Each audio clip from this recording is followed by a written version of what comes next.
الرحیم ایاک نعبد و ایاک نستعین۔ میں سب سے پہلے تو چیف منسٹر پنجاب عثمان بزدار میں آپ کو آج سب کے سامنے خاص مبارک دینا چاہتا ہوں۔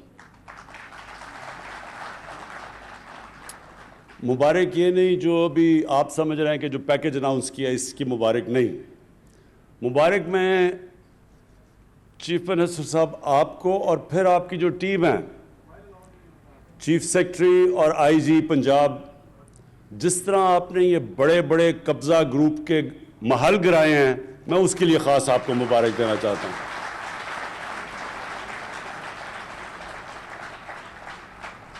یہ جو قبضہ گروپ، جو یہ لعنت ہے قبضہ گروپس کی، غریبوں کی زمینیں قبضہ کرنا، سب سے بیچارے جو ہمارے محنت کش بیرون ملک پاکستانی، وہ محنت کر کے بیچارے اپنے پیسے جوڑ کے آ کے زمین خریدتے ہیں گھر بنانے کے لیے، اس کے اوپر قبضہ ہو جاتا ہے اور پھر بے بس ہوتے ہیں لوگ ان طاقتور لوگوں کے سامنے۔ تو جس طرح میں نے بڑا محل گرتے دیکھا، سب سے بڑا لاہور کا قبضہ گروپ جس کی پشت پہ پچھلا وزیر اعظم اور اس کی فیملی کھڑی تھی، جو ان کے ہوتے ہوئے زمین قبضہ ہو رہی تھی، بلکہ انہوں نے اس کو تحفظ دیا۔ یعنی قبضہ گروپ کو کون بچا رہا تھا؟ وزیر اعظم اور اس کی حکومت۔ تو سوچیں کہ بیچارے چھوٹے لوگ کیا کریں گے۔ تو یہ جو لوگ کہتے ہیں نا تبدیلی کیا ہے، یہ ہے تبدیلی۔ جب یہ بڑے بڑے ڈاکوؤں کے اوپر ہاتھ پڑے گا، یہ ہے تبدیلی۔ کبھی کوئی ملک آج تک تبدیل نہیں ہوا، یہ سن لے میری بات۔ کبھی کسی ملک نے ترقی نہیں کی جدھر قانون کی بالادستی نہیں ہوئی۔ جو بھی دنیا میں ملک آگے بڑھا ہے، ابھی بھی جو بھی دنیا میں خوشحال ملک ہیں، دنیا کا نقشہ دیکھ لیں، ایک ایک ملک میں جو ایک چیز خوشحالی کی ایک سب سے بڑی وجہ ہوگی، وہاں قانون کی بالادستی ہے۔ کوئی قانون کے اوپر نہیں۔ کوئی بڑا ڈاکو یہ نہیں کہہ سکتا کہ جناب میں تمہاری گورنمنٹ گرا دوں گا جب تک مجھے NRO نہیں دو۔ وہاں قانون، اور جب قانون کی بالادستی ہوتی ہے وہی قوم اوپر چلتی ہے۔ ہماری مدینہ کی ریاست میں نبی صلی اللہ علیہ وسلم نے کیا کیا تھا؟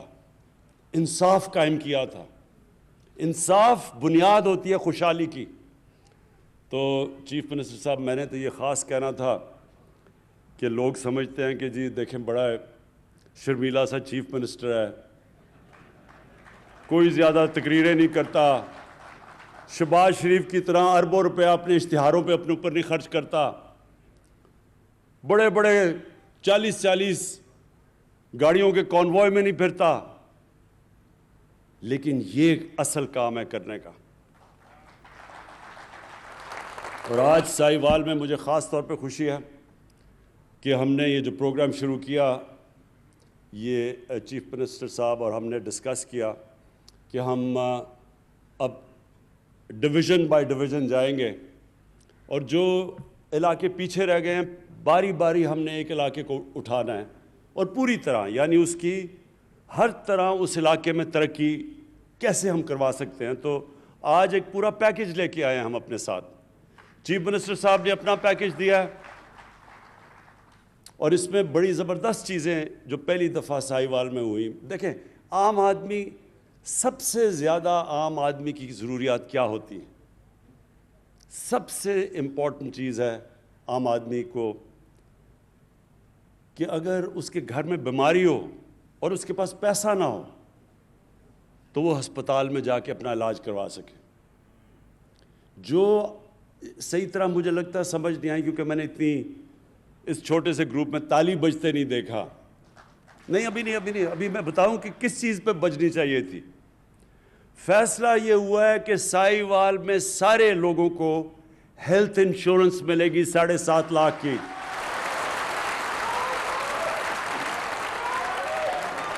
اور اس کا مطلب کہ کسی بھی بیچارہ غریب مزدور جس کو سارا وقت مشکل پڑی ہوتی ہے کہ میں اپنے گھر میں جا کے تو میں اپنے بیوی بچوں کا پیٹ پال سکوں،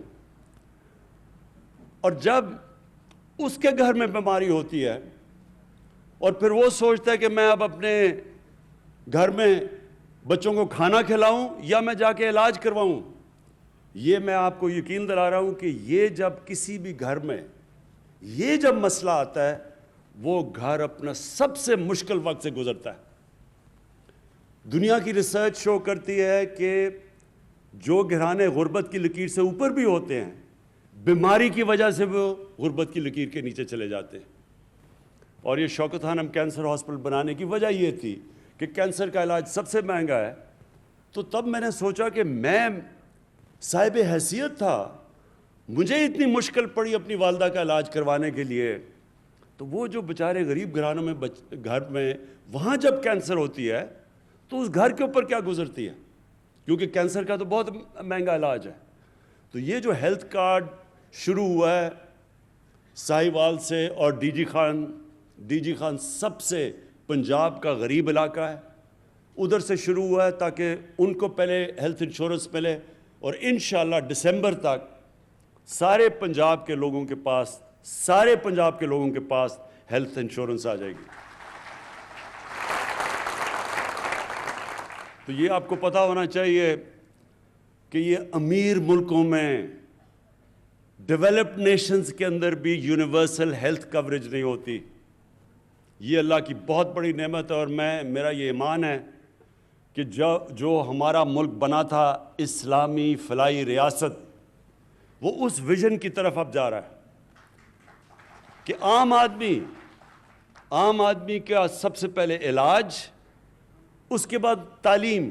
اب پورا زور دینا اب تعلیم کے اوپر ہم نے، اور تعلیم سی ایم صاحب اس کے اوپر ہم نے خاص توجہ دینی ہے کہ جو عام آدمی سرکاری اسکولوں میں جس طرح کی تعلیم مل رہی ہے اس کو کیسے اپ گریڈ کرنا ہے۔ ہم نے فیصلہ کر لیا کہ ہم ایک کورس سلیبس پاکستان میں لے کے آئیں گے۔ یہ اپریل میں جو فیڈرل گورنمنٹ اور ہم نے اپنے دو جو صوبے جدھر ہماری گورنمنٹس ہے اور اب تیسرا گلگت بلتستان، ہماری پوری کوشش ہوگی کہ ایک کورس سلیبس سب کے لیے ہو، یعنی انگلش، یہ نہیں کہ انگلش میڈیم، اردو میڈیم، دینی مدرسے، ایک ہی ملک میں 3 سلیبس چل رہے ہیں، 3 کلچر چل رہے ہیں ایک ہی ملک میں، تو انشاءاللہ ایک ہی سلیبس، کورس سلیبس سارے ملک میں اپریل سے شروع ہوگا۔ اس سے سب سے فائدہ ہوگا غریب گھرانے کے بچوں کو، اسکول کے بچوں کو اوپر آنے کے لیے ان کو موقع ملے گا۔ ابھی یہ موقع ہی نہیں مل سکتا کیونکہ ان کو وہ تعلیم ملتی ہے کہ وہ اوپر ہی نہیں آ سکتے، تو یہ دوسری ہماری کوشش ہے۔ اور یہ جو ثانیہ نشتر نے احساس پروگرام کی آپ کو جو چیزیں بتائیں، میں آپ کو سمجھانا چاہتا ہوں کہ احساس پروگرام ہے کیا۔ دیکھیں، ہر ملک میں ایک لفظ انگریزی میں استعمال کرتے ہیں سیفٹی نیٹ، کہ جو نچلا طبقہ ہے اس کے لیے، غریب لوگوں کے لیے، ہر ایک جو فلاحی ریاست ہے، مثلا ڈنمارک ہے، سویڈن ہے، ناروے، یورپ کے اندر بھی زیادہ تر ملکوں میں، انگلینڈ کے اندر ایک سیفٹی نیٹ ہوتا ہے کہ غریب آدمی اگر بیمار ہوتا ہے تو اس کو مفت علاج کی سہولت ہو۔ دوسرا کہ وہ بچوں کو تعلیم دے سکے، اگر اس کے پاس پیسہ نہیں تو مفت تعلیم اس کو بچوں کو ملنی چاہیے۔ تیسری چیز، وہ اس کے لیے حکومت روزگار کے موقع دے کہ اگر وہ بے روزگار ہوتا ہے تو کوئی نہ کوئی ایسا حکومت کے پاس پروگرامز ہونا چاہیے کہ وہ روزگار دے، جو کہ ابھی آپ کو ثانیہ نے بتایا کہ اور یہ کامیاب جوان کے سستے قرضے، جس طرح یہ ٹریکٹر دیے ہیں، یہ اس طرح کی گورنمنٹ کے پاس پروگرامز ہونے چاہیے سہولتیں دینے کے لیے جب کہ بے روزگاری ہو۔ تو اور پھر ٹیکنیکل ایجوکیشن، تو یہ پورا جو احساس پروگرام ہے اس کا مطلب ہی سیفٹی نیٹ نچلے والے طبقے کو دینا۔ اور آج میں کل ٹی وی پروگرام دیکھ رہا تھا تو میں اس وقت لبنان میں لوگ سڑکوں کے اوپر ہیں، توڑ پھوڑ ہو رہی ہے، یعنی ٹیئر گیس پھینکی جا رہی ہے. تو میں دیکھ رہا تھا کہ ان کا مطالبہ کیا ہے. ایک مطالبہ جو لوگ سڑکوں کے اوپر نکل کے مظاہرے کر رہے ہیں، ایک مطالبہ ان کا یہ ہے کہ جب وہاں کرونا کو روکنے کے لیے لاک ڈاؤن لگایا گیا لیبنان میں، تو گورنمنٹ نے جو پیسے بانٹے اس ٹائم پہ، انہوں نے کہا وہ پیسے صحیح نہیں بانٹے گئے، سیاسی بنیاد کے اوپر پیسے بانٹے گئے. اور وہ لوگ احتجاج کر رہے ہیں کہ منصفانہ اور شفافیت سے وہ پیسہ نہیں بانٹا گیا، اس لیے وہ سڑکوں پہ ہیں. ہم نے تھوڑے سے وقت میں اور یہ احساس پروگرام کے ذریعے ہم نے 180 ارب روپیہ بانٹا. 180 ارب روپیہ یہ جب لاک ڈاؤن لگا تھا، اور 180 ارب روپیہ بانٹا. ایک آدمی نے سارے پاکستان میں نہیں کیا کہ سیاسی بنیاد پہ پیسے بانٹے گئے. سب نے تسلیم کیا، ہمارے مخالفین نے تسلیم کیا. حیرت کی بات یہ ہے کہ سندھ میں جو ہمارا صوبہ نہیں ہے، وہاں سندھ کی آبادی سے زیادہ پیسے بانٹے گئے، حالانکہ پیپلز پارٹی کا صوبہ تھا، کیونکہ صرف اور صرف میرٹ کے اوپر ڈسٹریبیوشن ہوئی. تو یہ جو آپ کا بھی پروگرام ہے عثمان ڈار کامیاب جوان کا، اس میں جتنی میرٹ ہوگی اتنا یہ پروگرام کامیاب ہوگا. جو لوگوں کو آپ پیسے جو چیزیں بانٹیں گے، یہ جس طرح آپ نے یہ جو ٹریکٹرز کا کہا، اور جو آپ بھی باقی قرضے دے رہے ہیں تاکہ لوگ اپنی بزنسز شروع کر سکیں، تو اس کے اوپر مجھے پتہ ہے آپ کا سارا سسٹم، اور اس لیے مجھے اعتماد ہے کہ اس میں لوگ جو بھی اس کا فائدہ اٹھائیں گے وہ میرٹ کے اوپر، اس کے اندر کوئی کسی قسم کی سیاسی افیلیشن یا کوئی فیورٹزم نہیں ہوگی. اور یہی وجہ سے انشاءاللہ آپ کا پروگرام بہت کامیاب ہوگا. اور یہ ایک منٹ، اور میں جو امین اسلم جو آپ نے ابھی کیا، ایک بات کر لو بات.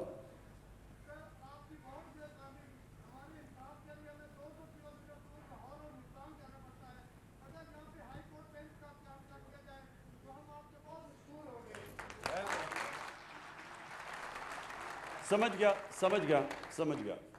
یہ بالکل ٹھیک ہے. دیکھیں ہماری کوششیں جو لوکل گورنمنٹ سسٹم بھی اب ہمارا تحریک انصاف لے کے آ رہی ہے، بالکل ایک نیا لوکل گورنمنٹ سسٹم ہے. ساری اس کی کوشش یہ ہے کہ جو پاور ہے وہ نیچے تک جائے یا ڈیوالو کرے. تو جتنی لوگوں کی سہولتیں ان کے گھروں میں مل سکتی ہیں، بلکہ گاؤں کی سطح پہ مل سکتی ہیں، شہروں کے اندر مل سکتی ہیں، اتنا ہی بہتر نظام ہوتا ہے. تو جو آپ دیکھیں گے کہ جو ہمارا گورننس کا سسٹم لے کے آ رہے ہیں، جو نیا بلدیاتی نظام ہے، جو انشاءاللہ اسی سال جب الیکشن ہوں گے، تو آپ یہ دیکھیں گے کہ جو زیادہ تر لوگوں کے مسئلے مسائل ہیں وہ ان کے گھروں میں حل ہوں گے. اور یہ جو آپ بات کر رہے ہیں انصاف کی، کیونکہ اس میں عدلیہ سے ہمیں کنسلٹ کرنا پڑتا ہے، یہ ایڈمنسٹریٹو ایشو نہیں ہے، یہ ہمیں عدلیہ سے کنسلٹ کرنا پڑے گا. ضرور ہم بات کریں گے. میرا اپنا بالکل آپ سے میں اگری کرتا ہوں اس چیز کے اوپر کہ لوگوں کو اتنی دور جانا نہیں چاہیے انصاف لینے کے لیے. ان کو جتنا بھی ڈیوالو کریں ہائی کورٹس تو اتنا فائدہ ہوگا. اور جو میں اب جو تیسری چیز پہ آنا چاہتا ہوں، امین اسلم نے جو بھی آپ سے باتیں کی، یہ بھی بہت اہم باتیں ہیں. پاکستان میں ہم نے کبھی ان چیزوں کے اوپر توجہ ہی نہیں دی. ماحولیات کسی نے پرواہ ہی نہیں کی. میں جب چھوٹا سا تھا تو میں یہ چیچا وتی کے جو بڑا جنگل ہوتا تھا، یہاں میرے ماموں شکار پہ مجھے لایا کرتے تھے جب میں 8-9 سال کا تھا. مجھے تب سے یاد ہے بڑا گھنا جنگل تھا. آہستہ آہستہ سارے جنگل ہی ختم ہو گئے. بڑے بڑے جنگل تھے، بڑے بڑے درخت تھے. ٹمبر مافیا نے وہ چھانگا مانگا کے جنگل، اس میں سارے بڑے درخت چلے گئے. یہ دیپال پور میں جنگل تھا وہ گیا. میاں والی میں بہت بڑا جنگل تھا کندیاں، وہ ختم ہو گیا. تو اب جو ہم کوشش کر رہے ہیں کہ ہم اب پھر سے پاکستان میں جنگلات اپنے اگا رہے ہیں، اور اس کے علاوہ پوری طرح ایک ریفارسٹیشن، یعنی ایک جو 10 ارب 10 بلین ٹری سونامی، یہ اب انٹرنیشنل پروگرام اکنالج کیا جا رہا ہے. اس کے اوپر اب ہم ہر جگہ، پہلے تو وہ سارے جنگل ان کے اوپر قبضے ہوئے تھے، تو وہ قبضہ کا تو آپ کو پھر سے میں نے کہہ دیا کہ عثمان بزدار نے تو جہاد کر دیے قبضہ کے اوپر، تو انشاءاللہ جنگلات کے بھی سارے قبضے چھڑائیں گے. اور اس کے بعد ایک بس تو امین اسلم، ایک تو یہ بڑا زبردست آئیڈیا ہے کہ ہم پہلے جو سیوریج کو ویسٹ واٹر ٹریٹمنٹ پلانٹ بنائیں گے، جو کہ آج جس کی میں نے انوگریشن کی ہے، کہ یہاں یہ جو گندا پانی ہم اپنے دریاؤں میں پھینک دیتے ہیں، ہمارے وہ نیچے جا کے گراؤنڈ واٹر میں مل جاتا ہے، کسی نے آج تک پرواہ نہیں کی. ایک پاکستان کا بنایا ہوا ویسٹ واٹر ٹریٹمنٹ پلانٹ، وہ جو جس کی میں نے آج انوگریشن کی ہے، جو کہ 4 ارب کا امپورٹ کریں تو بنتا ہے، جو 40 کروڑ کا یہاں لوکلی بنا ہوا ہے، اور یہ انشاءاللہ ہم نے سارے پاکستان کی ڈسٹرکٹس میں لے کے جانا ہے. اس سے فائدہ کیا ہوگا؟ اس سے کیونکہ پانی کا آگے جا کے مسئلے آ رہے ہیں پاکستان میں، ابھی بھی آ رہے ہیں، تو وہ جو پانی ہے اس کو ٹریٹ کر کے، اور وہ جو پانی ٹریٹ کر دیں گے، وہ پھر اس سے جنگلوں کے اندر، جنگل اگانے کے اندر وہ پانی کو استعمال کریں گے. تو وہ پانی بھی گراؤنڈ واٹر یا ہمارا جو پینے کا پانی اسے متاثر نہیں کرے گا، اور اس پانی سے ٹریٹ کر کے تو اس کو ہم اپنے جو جنگلات، اب ہم پوری طرح کیمپین کرنے لگے ہیں، یہ جو جنگل آپ کے تباہ ہو گئے ان کو اگانے کے لیے اس پانی کو استعمال کریں گے. ساتھ ساتھ جو امین اسلم نے بات دوسری بھی کی کہ یہ بڑا افسوسناک ہے کہ سارے باہر سے کولا امپورٹ کرتے ہیں، وہ سارا کولا ادھر سے ٹرین میں آتا ہے ساہیوال تک. اصولاً تو یہ پلانٹ اگر بنانا ہی تھا کولے کے اوپر پاور پلانٹ، تو یہ سمندر کے پاس بناتے تاکہ اتنی دور کولا لانا نہ پڑتا. لیکن اس کے ہم جو سٹڈی کر رہے ہیں، بڑے برے ماحولیات کے اوپر اثرات ہیں، تو اس کے اوپر بھی آگے اسٹریٹجی بنا رہے ہیں. لیکن کوشش اب یہ ہے کہ یہاں ریفارسٹیشن بہت زیادہ آپ کے درخت اگائے جائیں تاکہ وہ آپ کی ماحول کو، آپ کی پولوشن لیولز کم کریں. جو آخر میں سب سے امپورٹنٹ چیز ہے آپ کے لیے، دیکھیں ساہیوال کے لوگوں کے لیے جو سب سے امپورٹنٹ چیز ہے، مجھے پتہ ہے آپ کو آپ نے یہ سڑک کی بات کی، میں نے ان کو کہا کہ اس کی پوری فیزیبلٹی ہمیں دیں، کیونکہ میں ایسے تو نہیں کہہ سکتا، مجھے تو نہیں پتہ ابھی تک جتنے زیادہ آپ نے اناؤنس کر دیے ہیں، جتنے اربوں کے پروجیکٹس، اب پتہ نہیں کہ پیسہ ہے بھی، میں ایسے تو آپ کو اناؤنس ہی کرنے لگا تالیاں بجوانے کے لیے. لیکن جب مجھے پتہ چل جائے گا کہ ان کے پاس یہ فیزیبل ہے، پیسہ ہے، تو مجھے پتہ ہے اس سڑک کی بڑی ضرورت ہے، بڑا فائدہ ہوگا ساہیوال کو. انشاءاللہ یہ اس کو ہم پرائرٹی بیسس کے اوپر آپ کے لیے یہ جو 2 سڑکوں کی بات کی وہ بھی بنائیں گے. لیکن جی اور نہیں 3-4 چیزیں نہیں، ایک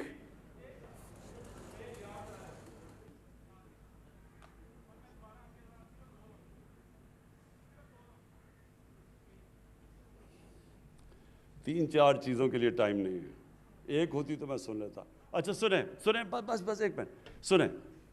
دیکھیں جی، آخر میں امپورٹنٹ یہ ہے کہ جو آپ نے بڑی زبردست بات کی کہ یہاں انڈسٹریل اسٹیٹ بنانی ہے آپ کے لیے. اصل روزگار نوجوانوں کو انڈسٹریل اسٹیٹ سے ملے گا. اس وقت پاکستان کو ہم بڑی دیر کے بعد انڈسٹریلائز کرنے کی کوشش کر رہے ہیں. اللہ کا کرم ہے کہ ہماری پالیسیز کی وجہ سے آج فیصل آباد میں، گجرانوالہ میں، سیالکوٹ کے اندر اس وقت ٹیکسٹائل کے لیے، ٹیکسٹائل فیکٹریوں کو ورکر نہیں مل رہے، مزدور نہیں مل رہے. ساری ٹیکسٹائل ہماری انڈسٹری اس وقت چل پڑی ہے، ہماری کنسٹرکشن انڈسٹری انشاءاللہ اٹھ گئی ہے. تو ہماری اب کوشش یہ ہے کہ انڈسٹریلائز، اور آپ کے لیے، اس علاقے کے لیے وہ انڈسٹری جو ایگرو بیسڈ ہے، اس کے اوپر اب ہم پورا کام کر رہے ہیں کہ آپ کی انڈسٹریل اسٹیٹ پوری ڈیولپ کریں. اس کے لیے ہم پورا کام کر رہے ہیں. زمین کا بھی ہم نے نشاندہی کر لی ہے، اور انشاءاللہ جو ٹرانسفارمیشن آئے گی فیصل آباد کی، وہ اصل میں جب آپ کی انڈسٹریل اسٹیٹ کام کرنا شروع کرے. میں اور ایگریکلچر اور زراعت کے لیے میں یہ کہنا چاہتا ہوں کہ ایک بڑی پالیسی لے کے آ رہے ہیں ہم، ایک لانگ ٹرم پالیسی پہلی دفعہ، کیونکہ اس وقت ہم نے اپنی جو اصل چیز اس کو اٹھانی چاہیے تھی پاکستان میں، زراعت، اس کے اوپر توجہ ہی نہیں دی، نہ اس کے اوپر کوئی ریسرچ کی ہے۔ لیکن ہماری اس وقت خوش قسمتی یہ ہے کہ چائنا کے ساتھ اکنامک جو ہمارا سی پیک کا جو ان کے ساتھ اگریمنٹ یا سی پیک کے اندر اگریمنٹس چل رہی ہیں، اس کے اندر ہم نے اب ایگریکلچر کو، اپنی زراعت کو شامل کر لیا ہے۔ تو چائنا سے یہ سمجھنا چاہیے کہ ان کی ریسرچ ہمارے سے بہت آگے نکل چکی ہے سیڈ ڈیولپمنٹ میں، لیکن خاص طور پہ لائف سٹاک، کیونکہ ساہیوال مشہور ہے، اپنی ساہیوال کی گائے مشہور ہے ہر جگہ، لیکن آپ کو پتہ ہونا چاہیے کہ جو چائنا کے اندر جو ان کی گائے دودھ دیتی ہے وہ 6 گنا زیادہ ہے پاکستان سے۔ تو یہ سوچ لیں کہ ہم اپنی اگر ساہیوال کے اندر ہی یہیں شروع کر دیں، اپنی گائے کی کوالٹی امپروو کرنی شروع کر دیں، اور ہمیں پورا مدد کرنے کے لیے تیار ہے چائنا، تو آپ سوچ لیں کہ یہاں دودھ کی پروڈکشن کدھر پہنچ سکتی ہے۔ اور پھر دوسرا جو ہماری جو زراعت کے اندر جو چائنا کے اندر پروڈکشن ہے، ان کی جو پیداوار ہے گندم میں، باقی جو ان کی کراپس ہیں، وہ ہمارے سے کئی گنا زیادہ ہے۔ تو ہم نے اب پوری ٹیکنالوجی کی طرف جانا ہے اور پوری توجہ دینی ہے کہ اپنی زراعت کو ہم اٹھائیں، کیونکہ 60s کے بعد جب وہ میکسی پاک آئی تھی اور ریولوشن آئی تھی ہماری زراعت کے اندر، اس کے بعد کبھی بھی توجہ نہیں دی گئی۔ تو ایک طرف آپ کے لیے انڈسٹریل اسٹیٹ بنا رہے ہیں، دوسری طرف انشاءاللہ اپنی زراعت کے اوپر پورا زور لگائیں گے، اور انشاءاللہ ساہیوال وہ جگہ ہے، میں ویسے آپ کو آخر میں بات کر دوں، ساہیوال وہ جگہ ہے جو میں اپنی زندگی کا پہلا ریپرزینٹیٹیو کرکٹ میچ 16 سال کی عمر میں ساہیوال میں کھیلا تھا۔ شکریہ۔ وزیراعظم عمران خان ساہیوال میں احساس اور کامیاب جوان پروگرام کی تقریب سے خطاب کر رہے تھے۔ انہوں نے مبارکباد دی وزیر اعلیٰ پنجاب عثمان بزدار کو، چیف سیکرٹری اور آئی جی پنجاب کو، کہ قبضہ مافیا کے خلاف کامیاب کارروائی کی ہے انہوں نے۔ ان کا یہ کہنا تھا کہ کوئی بھی ملک جو ہے وہ ترقی نہیں کر سکتا جب تک اس میں انصاف نہ ہو اور احساس نہ ہو۔ انصاف ترقی، خوشحالی کی بنیاد بنتا ہے۔ کوئی بھی ملک ترقی بالکل نہیں کر سکتا جب تک قانون کی بالادستی وہاں پر نہ ہو۔ ان کا یہ کہنا تھا کہ صحت کے مسائل ہیں، ایجوکیشن کے، تعلیم کے مسائل ہیں، تو صحت اور تعلیم کے شعبوں پر خصوصی توجہ دے رہے ہیں، اور فیصلہ یہ ہوا ہے کہ ساہیوال میں تمام لوگوں کو 7,500 کی جو ہے وہ ہیلتھ انشورنس جو ہے وہ ملے گی، اور اس کے ساتھ ساتھ کوشش یہ کی جائے گی کہ جس طرح پورے ملک میں ہیلتھ کارڈ 7.5 لاکھ کی ہیلتھ انشورنس جو ہے وہ ملے گی، جس طرح پورے ملک میں ہیلتھ کارڈز تقسیم کیے جا رہے ہیں، اسی طرح کوشش ہماری یہ ہے کہ تمام کے تمام لوگ کسی بھی طبقے سے، کسی بھی مکتب فکر سے تعلق رکھتے ہوں، سیاسی انٹرفیرنس نہیں ہوگی، غیر سیاسی، صاف، شفاف اور منصف